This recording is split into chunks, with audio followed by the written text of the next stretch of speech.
الحمد لله رب العالمين، والصلاة والسلام على سيد الأنبياء وأشرف المرسلين وعلى آله الطيبين الطاهرين وأصحابه الأكرمين الأفضلين وأولياء أمته أجمعين إلى يوم الدين.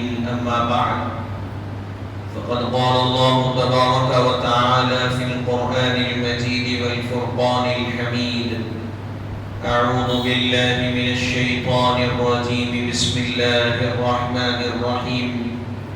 لقد كان لكم في رسول الله أسوة حسنة. صدق الله العظيم وبلغنا رسوله النبي المكين الكريم، ونحن على ذلك لمن الشاهدين والشاكرين، والحمد لله رب العالمين. وقد قال الله تبارك وتعالى في شأن حبيبه: إن الله وملائكته يصلون على النبي يا أيها الذين آمنوا صلوا عليه وسلموا تسليما. اللهم صل على سيدنا ومولانا محمد النبي الأمي العالي الحبيب القدر العظيم الجاه، وعلى آله وأصحابه وبارك وسلم صلاة وسلاما عليك يا رسول الله، وعلى آلك وأصحابك يا نبي الله صلى الله تعالى عليه وسلم.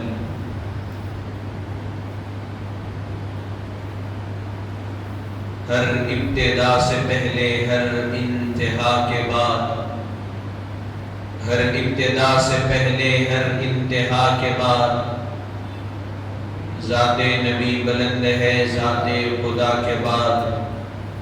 اور دنیا میں ہیں جتنے لوگ احترام کے قابل، سب کو مانتے ہیں، لیکن محمد مصطفیٰ کے بعد محمد کی محبت دین حق کی شرط اول ہے. اگر اسی میں ہو قامی تو سب کچھ نامکمل ہے. کہ محمد سے وفا تو نے تو ہم تیرے ہیں، یہ جہاں چیز ہے کیا لوح و قلم تیرے ہیں. حاضرین مستمعین کرام، السلام علیکم ورحمۃ اللہ وبرکاتہ. پروردگار عالم کا کروڑا شکر اور احسان ہے کہ اللہ تبارک و تعالیٰ نے ہم تمام کو آقا کریم رؤوف الرحیم سید عالم نور مجسم وجہ تخلیق کون و مکان سیدنا محمد مصطفیٰ احمد مجتبی خاتم النبیین صلی اللہ علیہ وآلہ وسلم کی امت بابرکت میں پیدا فرمایا ہے. اور اللہ جل مجدہ کا احسان عظیم ہے کہ اس نے پرفتن پرآشوب دور میں عقائد صحیحہ سواد اعظم اہل السنہ والجماعہ کے عقائد پر وابستہ اور اس سے قائم و دائم فرمایا ہے. بارگاہ الہی میں جمع ہے، دعا کرتے ہیں کہ مولا تعالی ہم کو اور ہماری آنے والی نسلوں کو تا صبح قیامت اہل سنت والجماعت کے عقائد پر قائم و دائم فرما. حاضرین محترم، گزشتہ جمعہ آپ اور ہم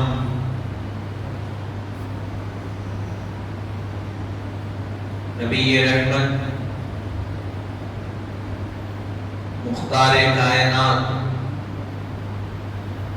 سیدنا محمد رسول اللہ صلی اللہ علیہ وآلہ وسلم کی ہجرت کے واقعے اور اس کے بعد دوران ہجرت جو واقعات رونما ہوئے اس کے متعلق آپ اور ہم سننے اور سنانے کی، سمجھنے سمجھانے کی سعادت حاصل کیے. کیونکہ گزشتہ سال آپ اور ہم ماہ ربیع النور، ماہ سفر کے اواخر ربیع النور میں آپ نے اور ہم نے نبی رحمت صلی اللہ علیہ وآلہ وسلم کی مکی زندگی کے بارے میں سنا تھا۔ اسی مناسبت سے اس ربیع سفر کے اواخر اور ربیع النور میں آپ کی مدنی زندگی کے بارے میں ہم سماعت کرنے کی کوشش کریں گے۔ گزشتہ جمعہ ہم نے سنا کہ مدینہ منورہ سے، مکہ مکرمہ سے مدینہ منورہ کی طرف جو ہجرت کی گئی، اس کے اسباب کیا تھے، اس کی وجوہات کیا تھی، وہ ساری چیزیں ہم سن چکے۔ غار طور میں 3 دن کے قیام کو ہم نے سنا، 3 راتوں کے قیام کو، اور غار طور میں اللہ تعالیٰ نے جس طریقے سے حفاظت فرمائی کہ مکھنی نے اس کے داخلی مخام پر جالا بنا اور کبوتر نے انڈے دیے، یہ واقعات ہم سنے۔ سانپ نکلا اور چلا گیا، پھر غار ثور سے نکلے حضرت ام معبد رضی اللہ عنہا کے مکان پر پہنچے اور آپ نے ضیافت فرمائی، اور نبی رحمت صلی اللہ علیہ وآلہ وسلم نے حضرت ام معبد کے جہاں جو بکری تھی اس پر اپنا دست مبارک رکھا، تو اس کے کمال کو، آپ کے دست مبارکہ کی خصوصیت کو بیان کیا گیا کہ حضرت فاروق اعظم کے دور میں قحط سالی آئی، کھانے کو کھانا نہیں، اناج ختم، پانی کی تنگی ہے، حال یہ ہے کہ انسانوں کا کھانا بھی ختم، جانوروں کو جو چارہ ڈالا جاتا ہے وہ بھی مشکل ہے ملنا۔ ایسے دور میں ہر جانور کی تن سوکھ چکی تھی، دودھ ختم ہو چکا تھا، لیکن حضرت ام معبد کے یہاں جو بکری تھی وہ صحیح سلامت بھی تھی۔ جس طرح خوشحال دور میں دودھ دیا کرتی، اسی طرح وہ قحط سالی کے وقت میں بھی دودھ دیا کرتی۔ تو یہ آپ کے دست مبارکہ کی فضیلت و اہمیت کو سنا۔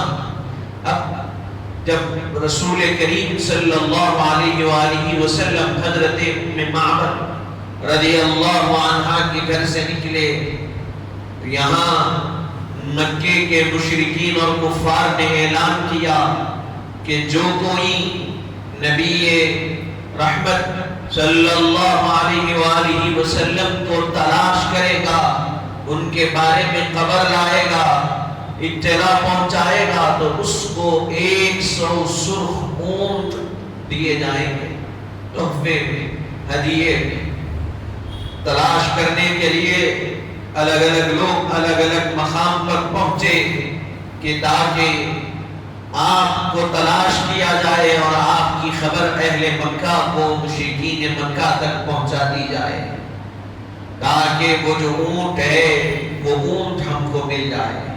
تو بہرحال حضرت سراقہ رضی اللہ عنہ یہ اسلام اس وقت قبول نہیں کیے تھے، رفتار برق بجلی کی رفتار سے آپ گھوڑے پر سوار ہو کر حضور کریم صلی اللہ علیہ وسلم نے جب حضرت ام معبد کے گھر سے نکلے روانہ ہونے کے لیے مدینے کی طرف، بجلی کی رفتار سے گھوڑے کو دوڑاتے ہوئے حضور کے قریب پہنچ گئے۔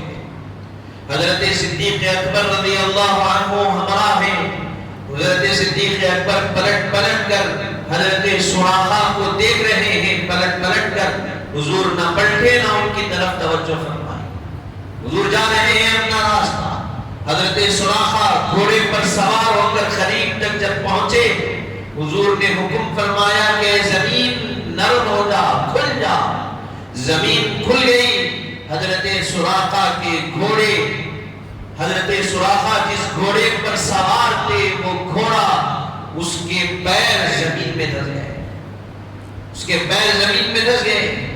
حضرت سراقہ نے کہا کہ محمد صلی اللہ علیہ وآلہ وسلم مجھے معاف فرما دیجئے، میں کچھ اطلاع نہیں دوں گا۔ جب کہا کہ معاف فرما دیجیے، حضور نے کہا کہ معاف کر دیا، وہ زمین اپنے اندر سے جو گھوڑے کو لے لی تھی پھر چھوڑ دی۔ پھر سراخا روایتوں میں بتلایا گیا ایک مرتبہ ہوا، پھر دوسری مرتبہ کوشش کیے کہ تاکہ آگے بڑھوں اور کچھ کروں تاکہ وہ جو اونٹ ہے وہ اونٹ حاصل کر سکوں، پھر زمین میں گھوڑا دھس گیا، پھر کہے کہ معاف کر دیجئے، پھر گھوڑے کو زمین چھوڑ دیتی ہے، پھر تیسری مرتبہ یہی واقعہ ہوتا ہے کہ گھوڑے کو زمین اپنے اندر لیتی ہے پھر چھوڑ دیتی ہے۔ حضرت سراقہ سمجھ گئے کہ جس کے خاطر زمین نرم ہو رہی ہے اور جس کے لیے زمین میرے گھوڑے کو اپنے اندر لے رہی ہے، اور کیا حیرانی کی بات ہے کہ جو زمین گھوڑے کو اندر لے رہی ہے وہ سراقہ کو بھی زمین نکل سکتی ہے۔ کہا کہ اب کوئی آگے بڑھوں گا نہ آپ کے متعلق کوئی ایسا برا خیال کروں گا۔ پلٹ گئے اور راستے میں جب پلٹ کر آ رہے تھے تو تیز رفتار سے گھوڑا دوڑاتے ہوئے گئے تھے۔ بعد میں سارے لوگ نکلے، پوچھتے کہ بتاؤ محمد کہاں ہے صلی اللہ علیہ وسلم؟ کہتے کہ مجھے کچھ خبر نہیں، میں نہیں جانتا وہ کہاں، میں نہیں جانتا وہ کہاں ہے۔ جب واپس چلے گئے تو حاضرین محترم یہاں فرمایا گیا کہ یہ خیال یہاں پر یہ تصور دیا گیا علماء اہل سنت کی طرف سے کہ جب رسول کریم صلی اللہ علیہ وسلم کے قریب حضرت سراقہ پہنچے، کس لیے؟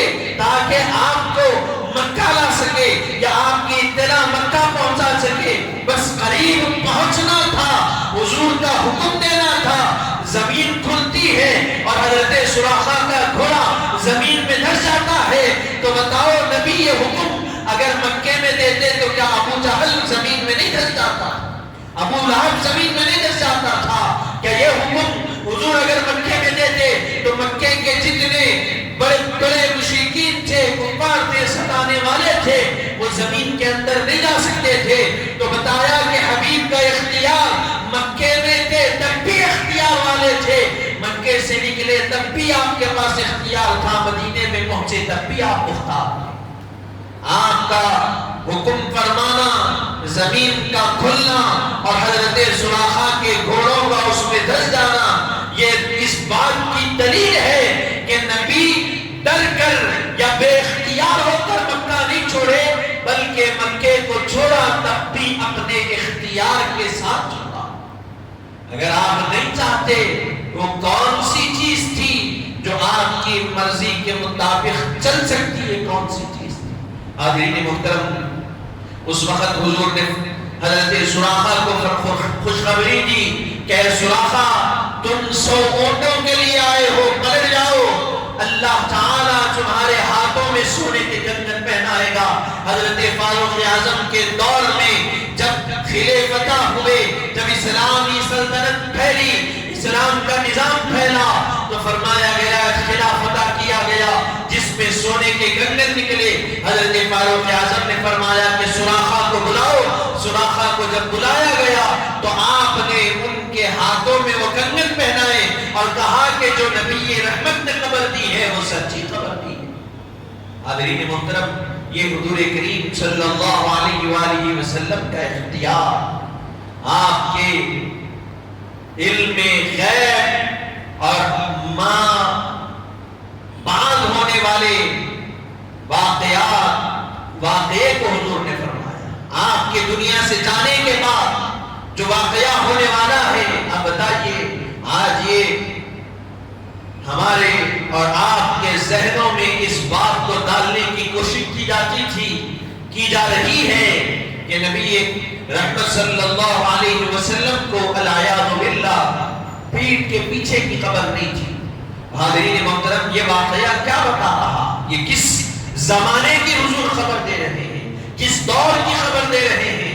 آپ کی عمر مبارک 53 سال کی ہے، آپ مکے سے نکل کر مدینہ پہنچے، 10 سال مدینہ منورہ میں ظاہری حیات مبارکہ زندگی 63 برس تک آپ نے گزاری، پھر اس کے بعد 2-2.5 سال حضرت ابو بکر صدیق رضی اللہ عنہ کا دور خلافت رہا، پھر فاروق اعظم کا دور خلافت آیا۔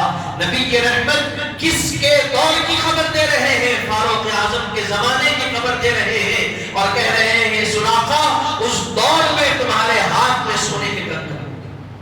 حاضرین محترم، یہی تو علم غیب ہے نا، جو آپ کی نگاہوں، جو آپ کے سامنے نہیں ہوا اس چیز کی خبر دینا، یہ علم غیب کہلاتا ہے۔ بلکہ علماء ربانیین فرماتے ہیں آپ کے اور ہمارے نبی کا کمال یہ ہے کہ اولین کے بارے میں اور آخرین کے بارے میں جتنا جو کچھ ہوا، جتنا ہوا، سب کچھ حضور جانتے ہیں۔ آپ سے پہلے جو کچھ واقعات ہوئے، آپ کے بعد جو کچھ واقعات ہوں گے، ان سارے چیزوں کا علم اللہ کے عطا کرنے سے آپ کے اور ہمارے نبی کے پاس ہے۔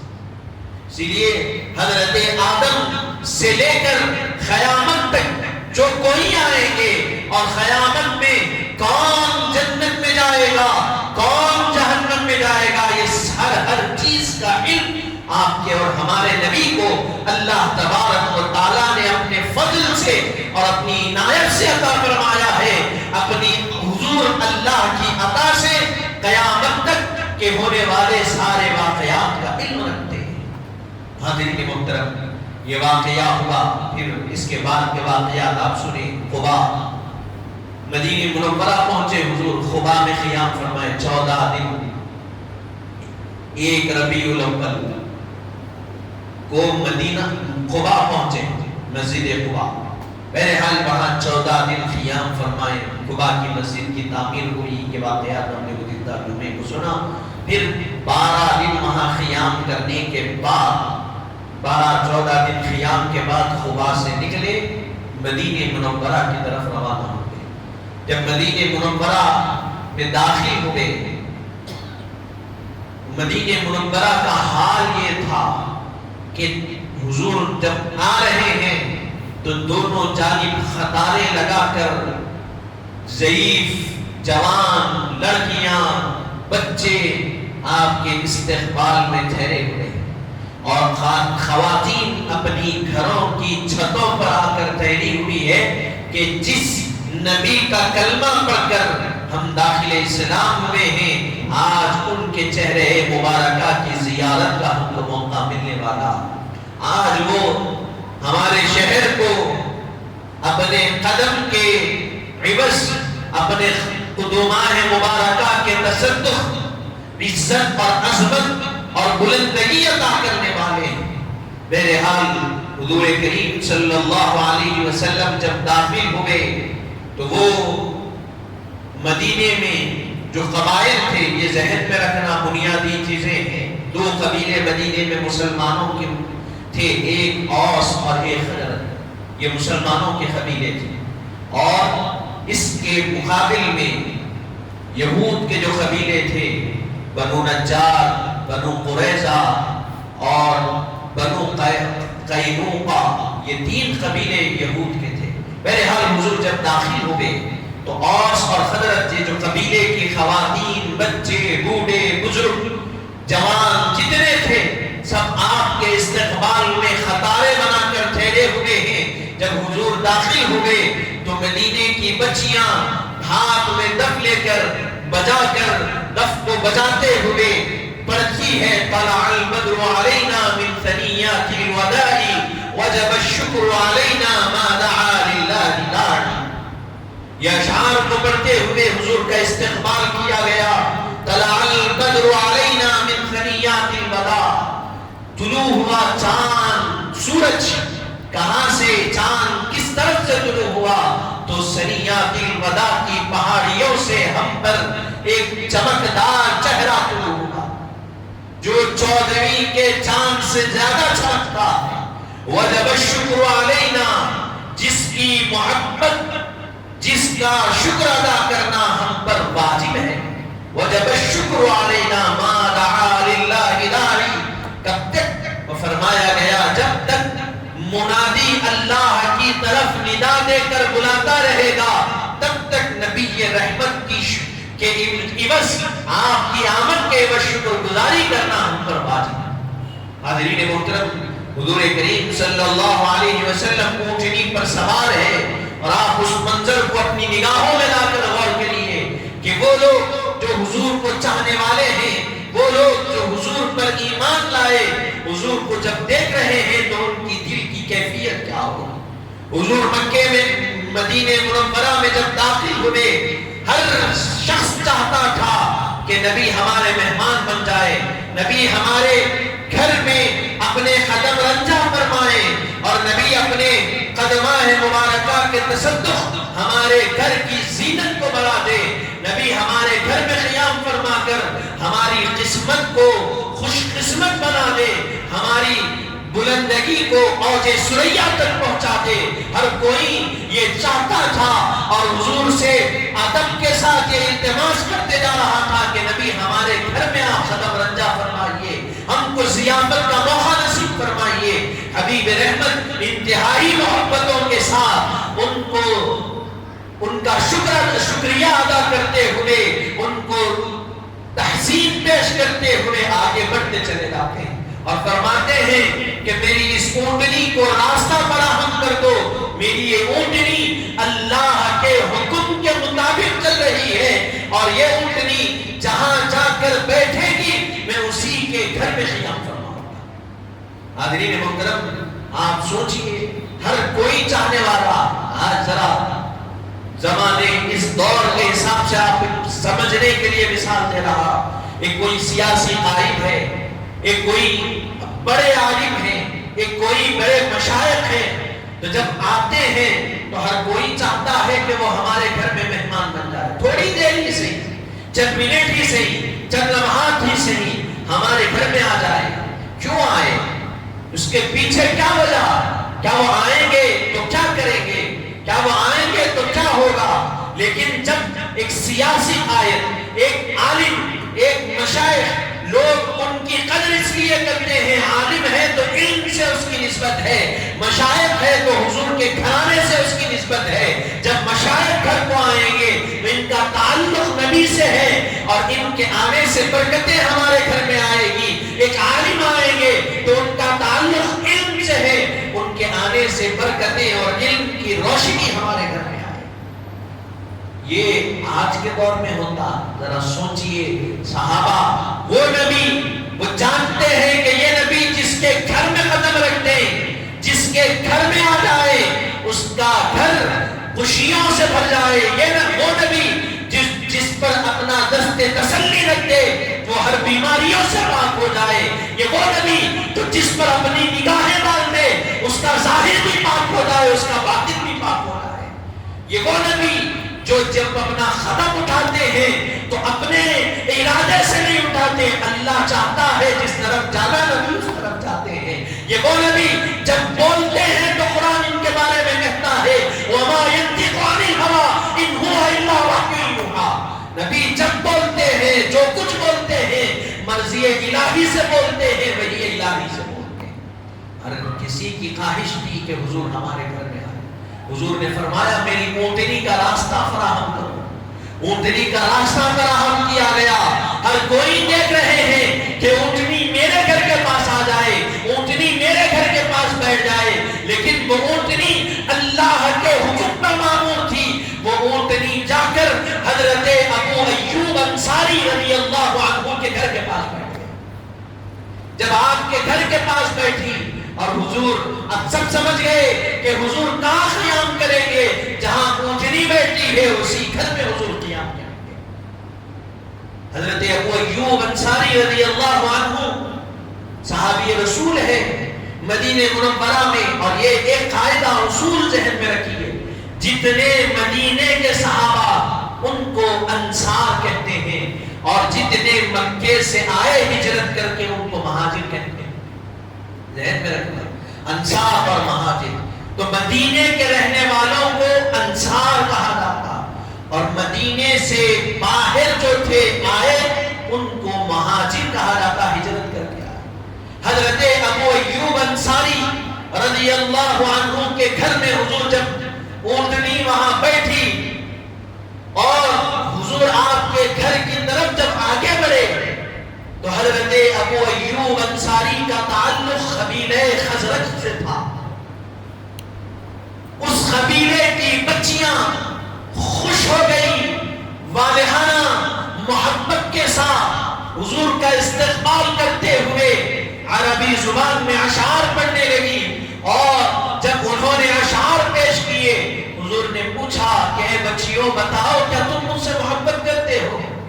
وہ بچیاں معصوم بچیاں کہتی ہے کہ اللہ کی قسم ہم آپ سے محبت کرتے ہیں۔ بیت صبح جب کہتی ہے حضور ارشاد فرماتے ہیں کہ بچیوں اس ذات کی قسم جس کے قبضے قدرت میں میری جان ہے، میں تم سے محبت کرتا ہوں، تم سے محبت کرتا ہوں، تم سے محبت کرتا ہوں۔ حاضرین محترم، کسی خود کی طرف سے محبت کا اظہار کرنا اور ہے، میں محبت کروں اور ہے، آگے سے محبت کی جائے اور ہے۔ محبت کرنا اور ہے، آگے سے محبت ملنا اور ہے۔ یہاں محبت کا اظہار بھی ہو رہا ہے اور حضور فرما رہے ہیں کہ تم محبت کرتے ہو کہ میں بھی تم سے محبت کرتا۔ حاضرین محترم، حضرت ابو ایوب انصاری رضی اللہ عنہ کے جب گھر میں حضور داخل ہوئے، آپ کا گھر نیچے بھی ایک تھا اور اوپر بھی بنا ہوا تھا، نیچے بھی گھر تھا اور اوپر بھی، یعنی مثال کے طور پر آج جیسے بنتا گراؤنڈ فلور فرسٹ فلور، اس طریقے سے آپ کا گھر تھا۔ آپ کیا کیے؟ صحابہ کا ادب دیکھیے آپ حضور کے متعلق، فرمایا کہ نبی رحمت صلی اللہ علیہ وسلم آپ میرے گھر کے بالائی منزل پر قیام فرمائیے، گھر کے اوپری منزل پر قیام فرمائیے اور میں نیچے رہوں گا۔ اور حضور کی محبت اور حضور کے اخلاق بھی دیکھیے، حضور نے ارشاد فرمایا کہ اے ابو ایوب، ابھی حضور آئے ہیں مدینے میں، اب لوگ آئیں گے ملاقات کے لیے، تو فرمایا کہ اے ابو ایوب، میں اگر بالائی منزل میں رہوں گا تو لوگ مجھ سے ملنے بار بار اوپر آئیں گے، نیچے کی جانب سے گزر کر، اس سے تم کو تکلیف ہوگی، اسی لیے میں نیچے رہتا ہوں، تم اوپر رہتا ہوں۔ حاضرین محترم، یہ حضور کا ادب صحابہ کے پاس رہ رہے ہیں۔ حضور نیچے 7 مہینے تک قریب روایتوں میں بتلایا گیا، کتابوں میں تاریخ کی، حضور نے آپ کے گھر میں قیام فرمایا۔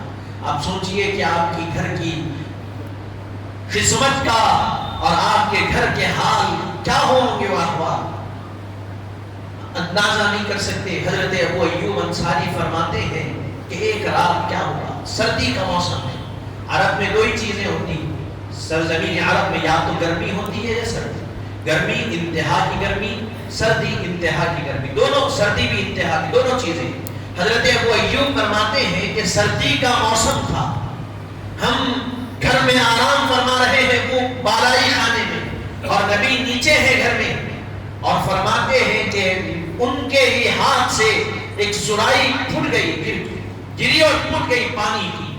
اب ایک لحاف تھا جو کہ جسم پر، بدن پر اوڑھا جاتا ہے کپڑا، جس سے وہ کپڑا سردی سے بچاتا ہے۔ حضرت ابو ایوب نے جیسے ہی سرائی گری، پھٹی اور پانی بہنے لگا، تو اپنا جو لحاف تھا وہ نکالا اور اس پانی پر رکھ دیا، وہ پورا پانی اس لحاف سے سکھا دیا۔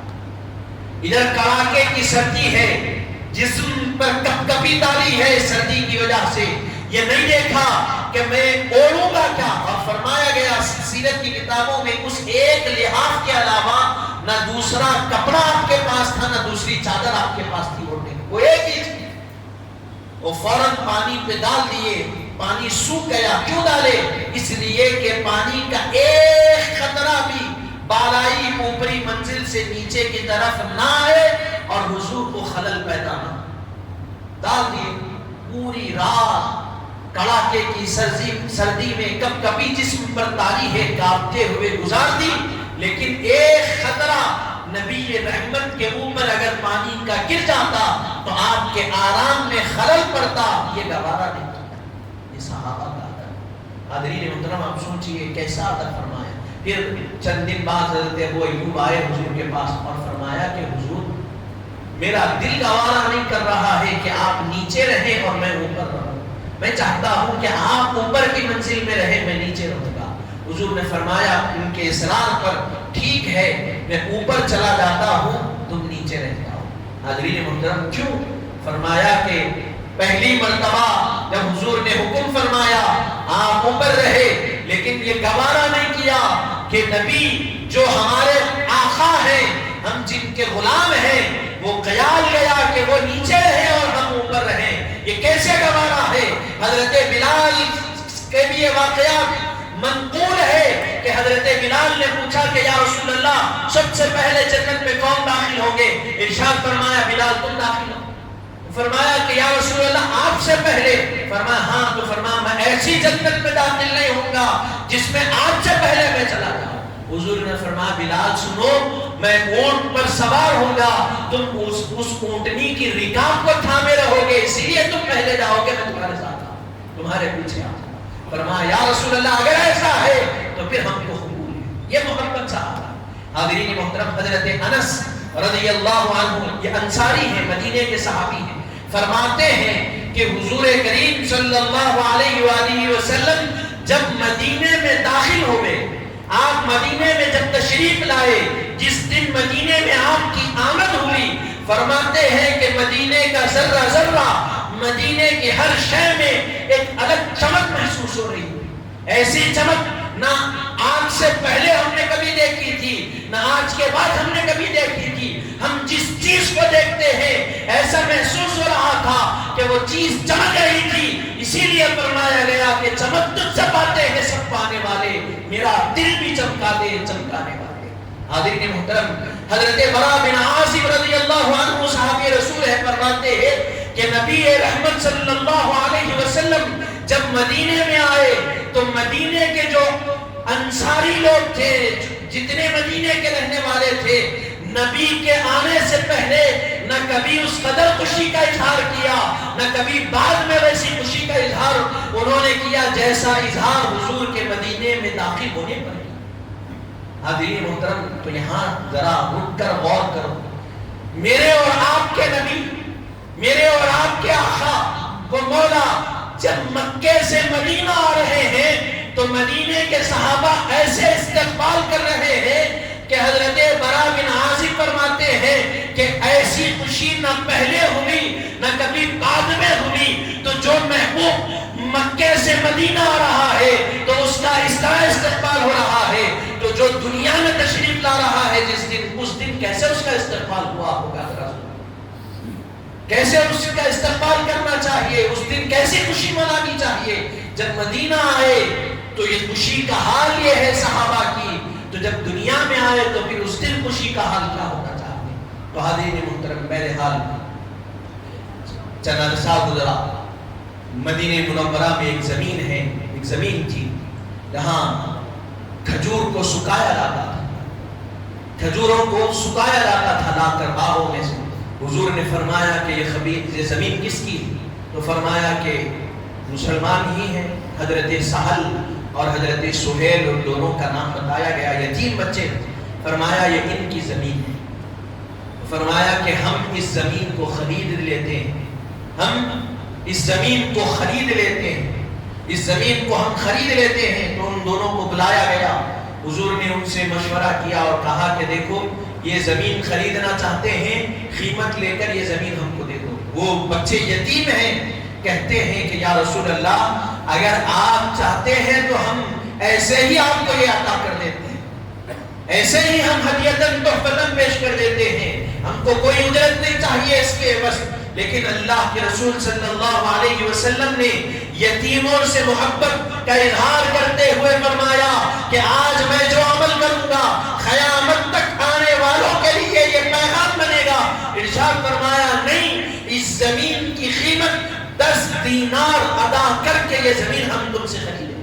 فرمایا کہ اے ابو بکر اس کی قیمت ادا کرو۔ حضرت ابو بکر نے اپنے مال میں سے 10 دینار قیمت ادا کی، وہ زمین خریدی گئی اور اس زمین پر جو مسجد تعمیر کی گئی اس مسجد کو مسجد نبوی کہا جاتا۔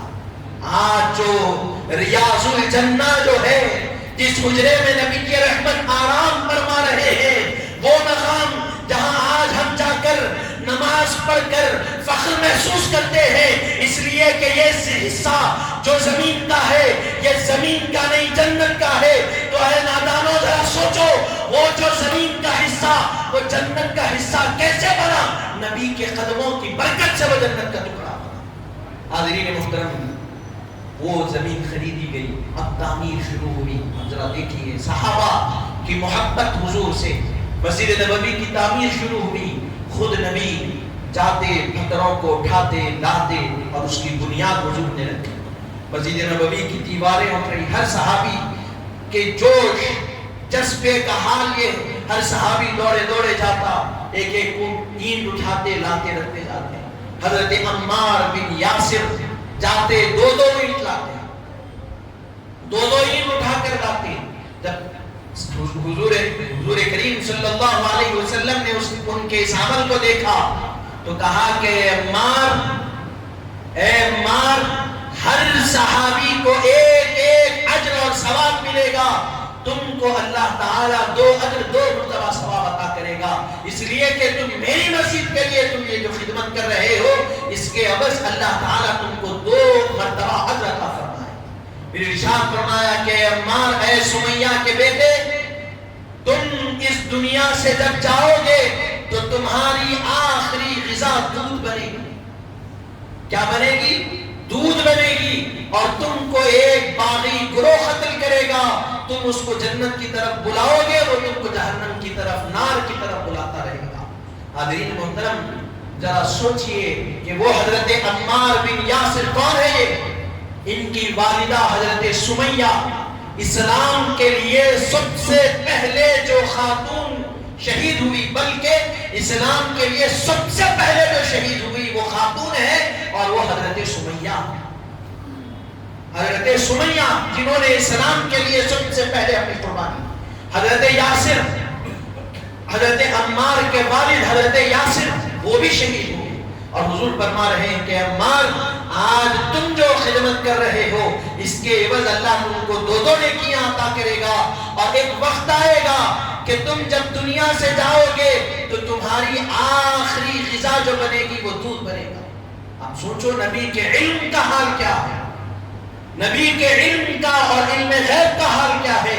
حضرت عمار کی شہادت کب ہوئی؟ حضرت مولا کائنات کے دور میں ہوئی. قریب 27-28 سال بعد حضور کے دنیا سے تشریف لے جانے کے. اور حضور اس دور کی اطلاع کب دے رہے ہیں؟ مدینے کے پہلے سال اس دور کی اطلاع دے رہے ہیں. ابھی مدینے کے 9 سال, پھر اس صحابہ کے جو خلفائے راشدین کے 30 سال گزرے, اس میں سے آپ مثال کے طور پہ 26-27 سال بھی اگر ملائیں گے تو کتنے سال ہو گئے؟ یعنی قریب 37, 38 یا 39 ایئرز سے پہلے حضور خبر دے رہے ہیں کہ عمار, جب تم دنیا سے جاؤ گے تو تمہاری آخری غذا دودھ بنے گی. تو بتائیے یہ علم غیب ہے کہ نہیں؟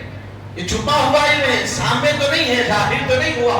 غیب کس کو کہتے ہیں؟ اس چیز کو کہتے ہیں جو آپ کے سامنے نہیں ہوئی اور آپ بیان کر رہے ہیں. نبی اس زمانے کی بات فرما رہے ہیں اور یہ واقعہ بیان فرمایا.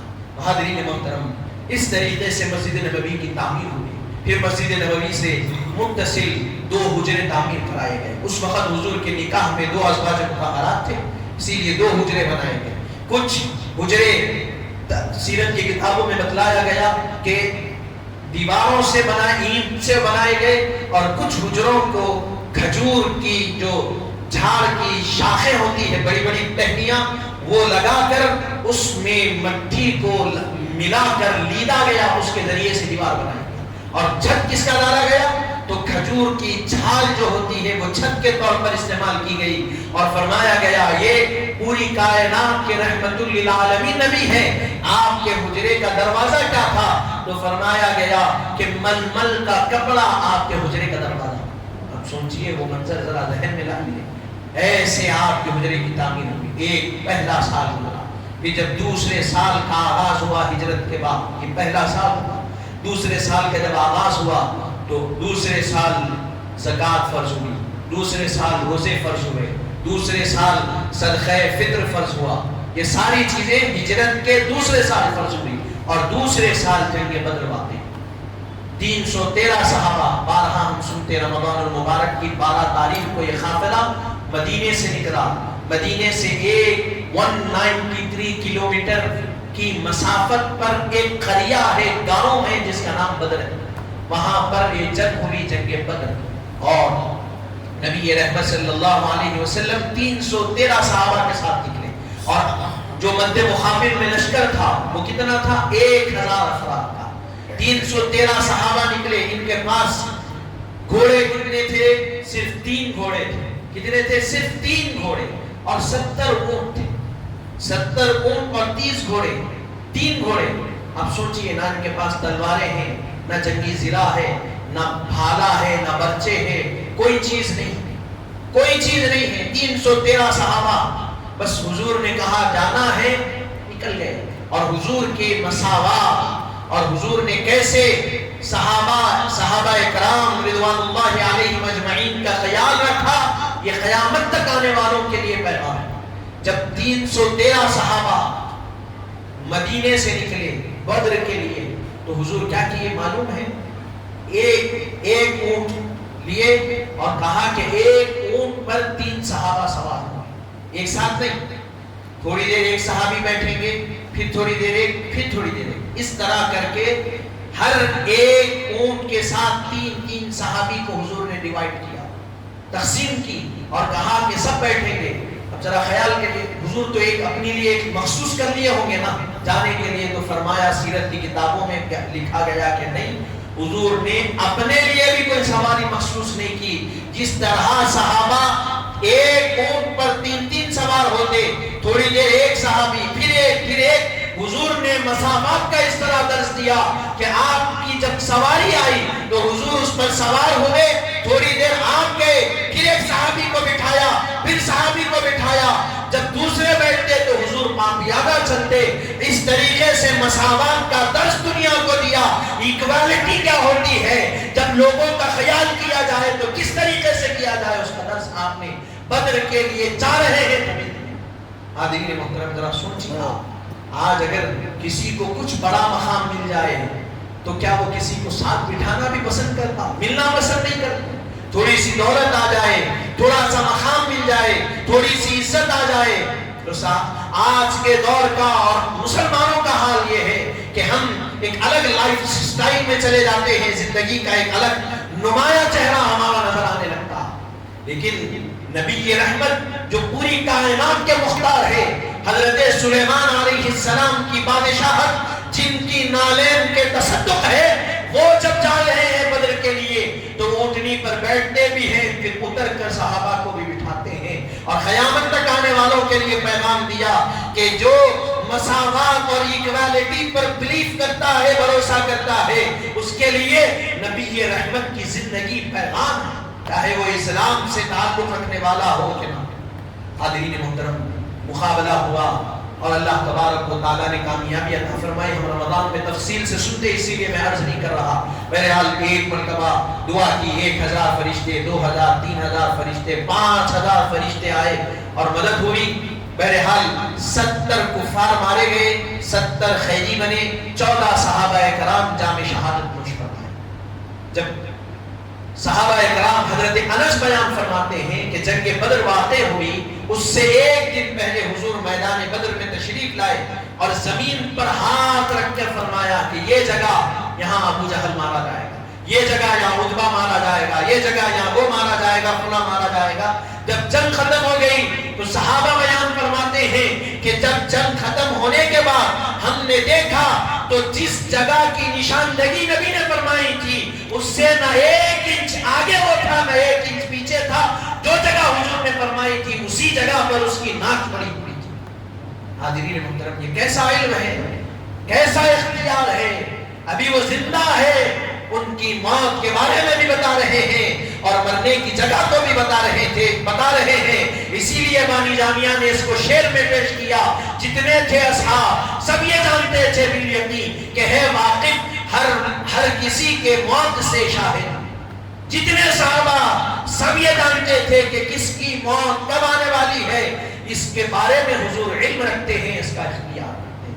حاضرین محترم، بہرحال جب واپس ہوئے وہ 70 جو قیدی تھے، آخری بات عرض کرتے ہوئے اپنی بات کو تمام کر رہا، 70 جو قیدی تھے ان میں سے جن کے پاس مال و متاع تھا فرمایا گیا کہ فدیہ دے کر چھوٹ گئے، اور جتنوں کے پاس مال نہیں تھا، پیسے نہیں تھے قیدیوں کے پاس، کفاروں کے پاس، ان کو کیا تعلیم دی گئی؟ حضور نے فرمایا کہ تمہارے لیے یہ ہے کہ اگر تم کو کچھ ہنر آتا یا تم کو کچھ علم آتا تو تم وہ مسلمانوں کو سکھاؤ، یہ تمہارا فدیہ ہے، اس کے بس تم آزاد ہو جاؤ۔ اور جب یہ کفار کو لائے، حضور کفاروں کو کیا کیے؟ تقسیم کیے، کہا اتنے تمہاری ذمہ داری میں تم ان کی نگرانی کرنا۔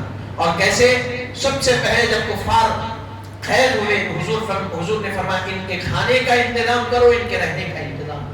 جب مدینے کو لائے تو ایک کفار جو بعد میں اسلام قبول کرے، اس وقت مخالفین کی طرف سے آئے تھے، ابو عزیز جن کا نام بتلایا، عبد العزیز بتلایا گیا، وہ فرماتے ہیں کہ میں جن کے پاس گیا، میں جن کی خیر میں گیا، جس صحابی انصاری کے خیر میں مجھے دیا گیا، میں کیا دیکھتا ہوں، جتنے دن میں ان کے پاس رہا تو وہ صحابی جب کھانا بنتا تو وہ روٹیاں چند بنتے، زیادہ پیسے نہیں تھے، تو وہ کیا کرتے؟ روٹیاں مجھ کو کھلاتے اور خود کا اور اپنے گھر والوں کا گزارا کھجور پر کرتے۔ میں نے پوچھا کہ آپ ایسا کیوں کر رہے ہیں؟ آپ روٹی کھائیے، مجھے کھجور دے دیجیے، میں کھا لوں گا۔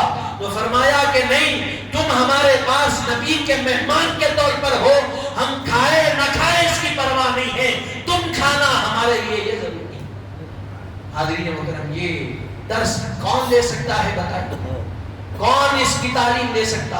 حضور نے مواخات قائم کرائے، حضرت انس کے گھر میں حضور حکم فرمائے جتنے صحابہ ہیں سب جمع ہونا، سارے انصار مہاجرین جمع ہو گئے۔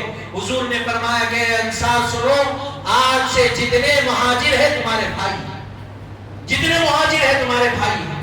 آج کے زمانے میں ہم کیا دیکھ رہے ہیں؟ جو حقیقی بھائی ہے زمین کے لیے لڑ رہے ہیں، مر رہے ہیں، قتل کر رہے ہیں، بھائی بہنوں کو مار رہے ہیں، بہنوں کا حق، بہنوں کی حق تلفی کر رہے ہیں، اور بھائی ذرا پاورفل ہے بڑا تو چھوٹے کو دبا رہا ہے، زمین قبضہ کر رہا ہے، جائیداد رکھ رہا۔ لیکن صحابہ کی سیرت سے یہ پیغام ملا، ان کا خونی رشتہ نہیں۔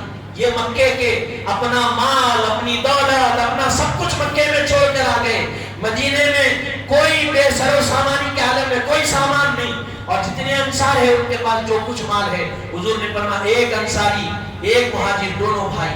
اب جب یہ مواخات قائم کر دی تو وہ انصاری صحابہ مہاجرین کو اپنے گھر لے گئے، لے جا کر اپنی جتنی دولت تھی سامنے لا کر رکھ دی، اپنی جائیدادوں کے بارے میں بتایا کہ بھائی میری اتنی دولت ہے اور اتنی پراپرٹیاں میرے پاس ہے، آج سے اس میں سے آدھی جائیداد تمہاری۔ کون دیتا ہے بتائیے؟ کون دیتا ہے؟ کوئی دیتا ہے۔ اور پھر یہاں تک ہی نہیں، آگے فرمایا کہ بھائی میرے دو بیویاں ہیں، آپ اس میں سے پسند کریے کہ آپ کو کون پسند آ رہا ہے، آپ کو جو پسند آئے گا ہم اس کو طلاق دیں گے، پھر آپ ان سے عقد کر لینا۔ حاضرین محترم، کون اس طریقے سے اس ایسی محبت کا کون اظہار کرتا ہے؟ وہی کر سکتے ہیں جو حضور کی سیرت اور حضور کے تعلیمات پر عمل کرنے والے ہیں۔ حاضرین محترم، وہ مہاجر صحابہ کیا کیے؟ وہ آدھی دولت لیے نہیں خوش ہو کر، وہ فرماتے ہیں انہوں نے کیا کیا؟ بتایا کہ دیکھو ہم کو بازار یہاں کہاں ہے بتا دو، ہم بازار میں جائیں گے اور تجارت کریں گے۔ اور جب ان کو بازار بتایا گیا، تجارت کی، آئے تو کوئی سر و سامان نہیں تھا، چند وقت، چند لمحے نہیں گزرے، چند سال نہیں گزرے، ہر صحابی کا مکان تیار ہو گیا تجارت کی وجہ سے۔ حاضرین محترم، یہاں تک بتانے کا مقصد یہ ہے کہ نبی رحمت کی زندگی ہمارے لیے مشعل راہ۔ ہم آپ کی سیرت سے واقف ہوں گے تو ہم کو ہر زندگی کے ہر مرحلے میں زندگی گزارنے کا اصول آپ کی سیرت سے ہم کو ملے گا۔ یہی اپنی بات کو تمام کرتے ہوئے دعا کرتا ہوں کہ مولا تعالی جو کچھ کہا گیا سنا گیا، کہنے سننے سے زائد اللہ رب العزت عمل کی توفیق عطا فرمائے، کہنے سننے سمجھنے سمجھانے میں کوئی غلطی کوتاہی ہو تو اپنے رحم اور کرم سے معاف فرما، بحرمت سید الانبیاء والمرسلین والحمد للہ رب العالمین، وما علینا الا البلاغ۔